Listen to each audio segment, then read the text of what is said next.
니팔 백성에게는 더 심각한 문제가 발생했습니다. 그 이야기를 다뤄보겠습니다. 자, 페이오렌의 아들 3명, 즉 페이오렌, 페이엔카이, 그리고 페이쿠메나이가 대판사직을 두고 다투었습니다. 그리고 백성을 세 파로 갈라놓았습니다. 하지만 니파인들에게는 합리적인 법이 있었고, 자, 백성의 소리, 즉 투표를 통해서 페이오렌이 대판사에 임명되게 됩니다. 하지만 페이쿠메나이는 그 투표 결과에 승복했지만 페이엔카이는 그렇지 않았습니다. 특히 페이엔카이가 대판사가 되기를, 즉 통치자가 되기를 원했던 자들이 심히 분노하였다. 자, 이 페이엔카이는 바야흐로 그 백성들을 감언 이슬로 깨어 그들의 형제들에 대하여 모반을 일으키려 하였습니다. 하지만 이 모반은 실행되기 전에 발각이 되어서 재판을 받게 되고 사형이 언도되었습니다. 그러자 페이엔카이를 지지하던 사람들이 더욱더 분노하게 됩니다. 그 중에 키시쿠멘이라는 자가 있었는데 이 자가 페이오렌이 판사석에 앉아있을 때 그를 살해하였더라. 대판사를 살해했습니다. 이에 저가 페이오렌의 종들의 추격을 받았으나 키시쿠멘이 빨리 도망하였던지라 따라잡지 못했습니다. 또한 저가 자기를 보낸 자들에게로 가매 그들이 다 언약을 맺고 참으로 그들을 지으신 영원하신 이로 맹세하여 키시쿠멘이 페이오렌을 살해한 것을 아무에게도 고하지 않기로 하였더라. 여기서 질문입니다. 지상의 인간들 가운데 존재하는 것 중에 우리 하나님께서 가장 미워하시는 것이 있습니다. 그것이 무엇일까요? 자, 들어보셨죠? 네, 비밀결사입니다. 왜 하나님께서 그토록 미워하시는 걸까요?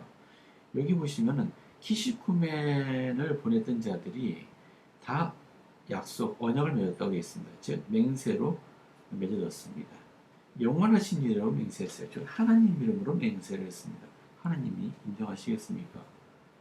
그리고 살해한 것, 즉 이 범법 행위를 한 것을 비밀로 간직하기로 한 것입니다.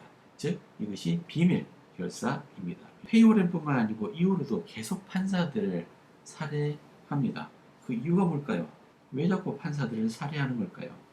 당연히 자신들이 지지하는 사람, 자신들의 편을 판사석에 앉게 하기 위해서입니다. 자, 투표를 통해서 대판사를 정하게 되어 있기 때문에 만약에 그 대판사가 죽게 되면 다시 국민 투표를 하게 되겠죠. 그러니까 빨리 자신들 조직의 사람을 대판사에 앉게 함으로써 자신들이 그로 인해서 이득을 보기 위해 대판사를 살해하는 것입니다. 비밀결사의 주된 활동은 아마 살해일 겁니다. 이러한 비밀결사가 왜 위험한지 우리 선자의 말씀에서 여러분 찾아보시기 바랍니다. 12사도종원의 M. 러셀 벨러 장로님께서는 비밀결사가 여전히 우리 시대에 존재하며 위협을 가한다고 설명했습니다. 우리는 지금 많은 비밀결사를 직간접적으로 목격하고 있습니다. 이러한 비밀결사가 왜 위험한지 12사도종원의 M. 러셀 벨러 장로의 말씀을 읽어보겠습니다. 몰몬경에서 우리는 범죄에 관여한 비밀결사가 개인과 가족, 나아가 문명사회 전반에 심각한 문제를 초래한다는 사실을 배웁니다. 현대에 존재하는 비밀결사에는 폭력배, 마약 밀매 조직, 조직범죄 단체 등이 있습니다. 우리 시대의 비밀결사들은 몰몬경 시대의 게다이엔톤 도적단과 매우 흡사한 현상을 보입니다. 그들만의 비밀 암호와 부호 언어를 사용하고 비밀의식과 입단식을 합니다. 그들의 목적은 그들 나라의 법과 또한 그들의 하나님의 율법을 반하여 살인하며 약탈하며 훔치며 음행과 온갖 간악함을 범하는 것입니다. 우리가 주의하지 않는다면 몰몬경 시대처럼 이 시대의 비밀결사들이 신속하고 완벽하게 힘과 영향력을 장악할 것입니다. 그 단계들을 기억하십니까? 비밀결사는 사회의 더 간악한 무리에서 발생하지만 결국에는 의로운 자의 대부분을 유혹하여 사회 전체를 타락시킵니다. 그런데 이러한 비밀결사는 악한 사람, 여기 말했듯이 더 악한 사람들이 만드는 것 아니겠습니까? 여기 폭력배, 마약밀매, 범죄주지. 그런데 이 비밀결사는 왜 우리에게도 위험한 것일까요?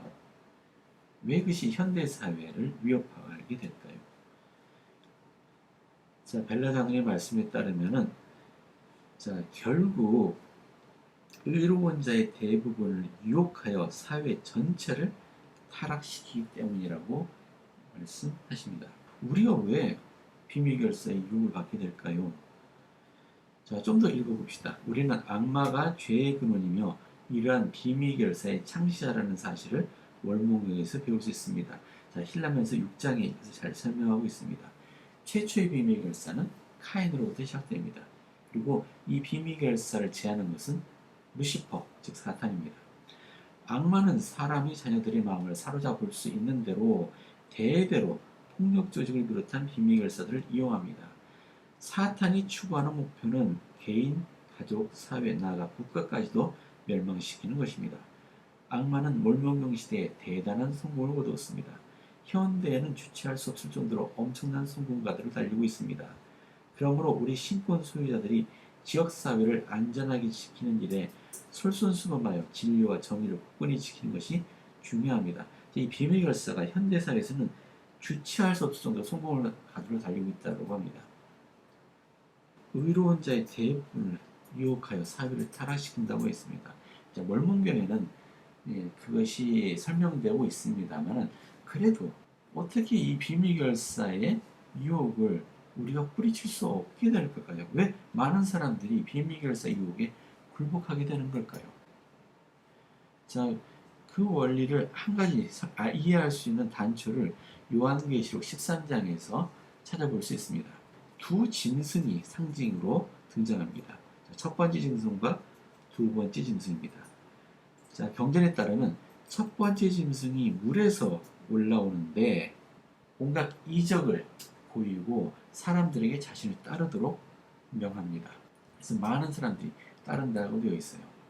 자, 두 번째 짐승은 땅에서 올라오게 되는데 이 두 번째 짐승은 그 생긴 모양이 어린 양처럼 두 뿔이 있으되 그 입에서 나오는 것은 용의 말과 같다라고 설명하고 있습니다.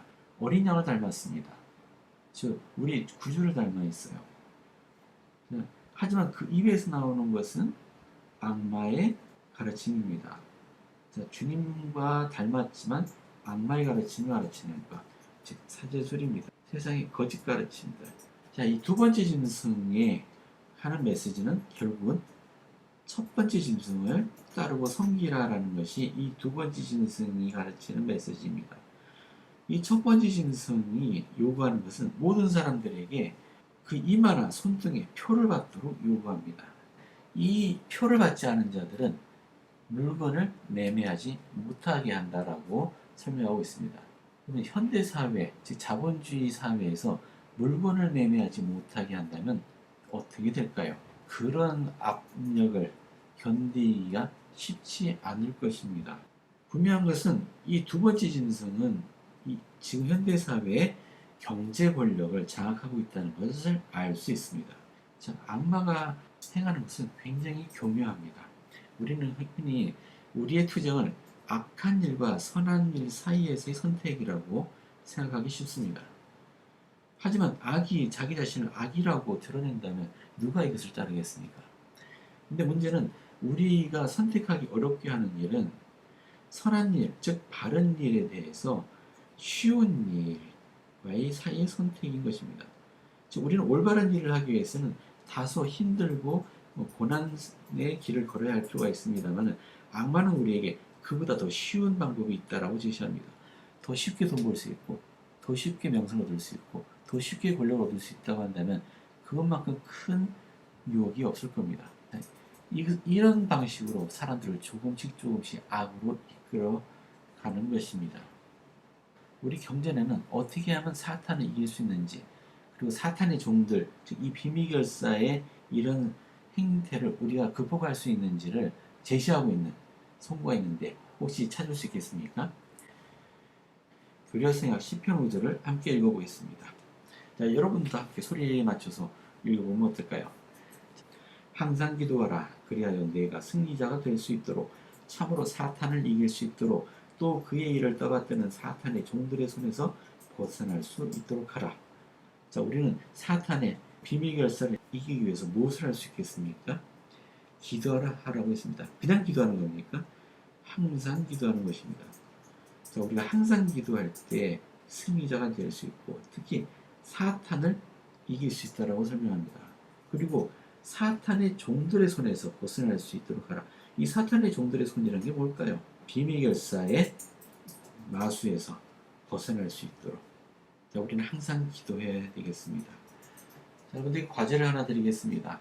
우리는 어떻게 항상 기도하라고 하는 이 주님의 명을 실제로 실천할 수 있을까요? 어떻게 하면 항상 기도할 수 있을까요? 항상 기도하는 사람을 어떻게 하나님께서 보호하시는지에 대한 사례가 우리 힐라면서에 언급이 되어 있습니다. 자, 2명의 대판사를 잃은 니바의 백성들은 다시 백성의 소리를 모아서 새 판사를 선출했는데 그것은 힐라면의 아들 힐라면이었습니다. 이 힐라면은 교회의 대제사장이기도 합니다. 권력을 추구하는 게다이엔톤 도적단은 2장 4절에 보면 게다이엔톤이라 하는 자가 있었는데 이사가 키시쿠멘 무리의 두목이 되었습니다. 그가 그들과 또한 키시쿠멘을 끼워 만일 그들이 자기를 판사직에 앉혀준다면 자기의 무리에 속한 자들을 백성 중에서 권능과 권세 있는 자리에 앉게 해주겠다고 하였으므로 키시쿠멘이 힐라면을 죽이려 합니다. 비밀결사가 추구하는 것은 변함이 없습니다. 자, 힐라면이 다음 표적이었습니다. 하지만 어떻게 되나요? 자, 이 키시쿠멘이 힐라면을 죽이기 위해서 판사석을 향해 나가고 있을 때 힐라면의 종 가운데 하나가 밤에 밖에 나가 있으면서 변장하여 이 무리가 힐라면을 멸하려고 세운 그 계획들을 알아내었던지라. 훌륭한 종이네요. 아마 종이라고 되어 있지만은 이 대판사의 힐라면 대판사의 호위 중에 하나일 거라고 생각됩니다. 이 힐라면의 종이 키시쿠멘의 모든 마음과 살인하는 것이 어떻게 그의 목적이며 또한 살인하고 약탈하며 권력을 얻는 것이 어떻게 그의 무리에 속한 모든 자의 목적인지를 알고 나서 힐라면의 종이 키시쿠멘에게 이르되 판사석으로 나아가지 아니라. 자, 키시쿠멘이 기쁘게 하였으나 자, 힐라면의 종이 키시쿠멘의 심장을 찌르매 그가 신음소리도 내지 못하고 쓰러 죽었다고 했습니다. 자, 힐라면의 종에 의해서 키시쿠멘의 이 힐라면 암살의 계획이 좌절됩니다. 그리고 힐라면이 이 도적 결사단을 잡으러 사람들을 보냈지만 자, 비밀 통로로 도망하여 광야로 들어갔다. 이때부터 도적단이 됩니다. 자, 힐라면은 이렇게 하여 하느님에 의해 보호를 받습니다. 즉 비밀결사의 소나기에서 구원받게 됩니다. 이 이야기는 상당히 극단적인 이야기입니다만 현대를 살아가는 우리들도 악마의 수단인 이 비밀결사의 유혹에 빠지지 않기 위해서 항상 기도하여 하나님의 영을 짓는 생활을 하여야 하겠습니다. 자, 비밀결사에 대해서였습니다.